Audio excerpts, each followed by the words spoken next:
आपण लहानपणीपासून आजीचं हे वाक्य नेहमी ऐकत आलोय. जेवण झाल्यावर त्याच ताटात कधीच हात धुवू नयेत. पण आजी असं का म्हणायची? हे केवळ शिस्त लागावं म्हणून नाही.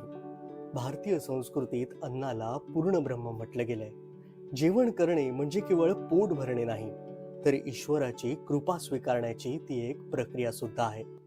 जे आपण ताट वापरतो ते त्या क्षणी पूजेच्या पात्रासारखं असतं. त्याच ताटात हात धुणं म्हणजे अन्नाचा आणि अपवित्रतेचा संगम करणे होय, जे आध्यात्मिक दृष्ट्या अशुभ मानलं जातं. पूर्वी असं मानलं जायचं की जेवणानंतर त्याच ताटात हात धुतल्यानं अन्नदेवतेचा अपमान होतो. आज आपण अन्नाला एक सहज मिळणारी एक गोष्ट म्हणूनच बघतो.